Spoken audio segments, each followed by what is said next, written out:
২ দিনের ছুটি শেষ, এবার পালা হচ্ছে বাড়ি ফেরার।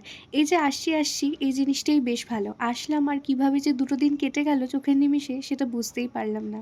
আজকে সবারই মনটা একটু খারাপ, আবার যে কবে সবার সাথে দেখা হবে। তবে যাই হোক, বাড়িতে সবাইকে ফিরতেই হবে।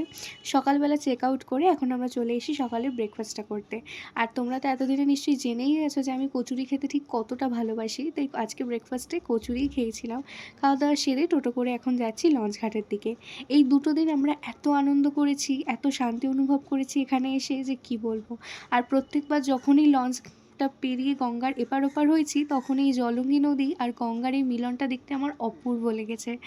তোমরা তো সকলেই জানো নবদ্বীপের মিষ্টি ভীষণ ফেমাস, তাই এখান থেকে একটু মিষ্টি নিলাম। তারপরে এখন আমরা সকলে মিলে যাচ্ছি হচ্ছে স্টেশনের দিকে।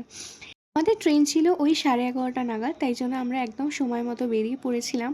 তো স্টেশনে এসে বেশ কিছুক্ষণ অপেক্ষা করার পরে ট্রেনও চলে এসেছিলো, কিন্তু ট্রেনে উঠে একটু মনটা খারাপ হয়ে গিয়েছিল, কারণ আসার সময় সবাই একসাথে বসে আসলেও যাওয়ার সময় সেটা আর হয়নি, কারণ ট্রেনে ছিল প্রচণ্ড ভিড়। তাই এক একজনকে এক একটা কামরায় বা এক একটা জায়গায় বসতে হয়েছিল, তাই একসাথে আর আসা হয়নি। তাই মনটাকে একটু ভালো করতে খেয়েছিলাম একটু ছোলা মাখা, আর অনেকক্ষণ পর বাইরের প্রকৃতিকে দেখতে পেয়েছিলাম, কারণ এতটাই ভিড় ছিল যে বাইরেটা দেখাই যাচ্ছিল না। ব্যাস বাড়ি ফিরলাম, আবার দেখা হচ্ছে নতুন কোনো ভ্লগে। টাটা।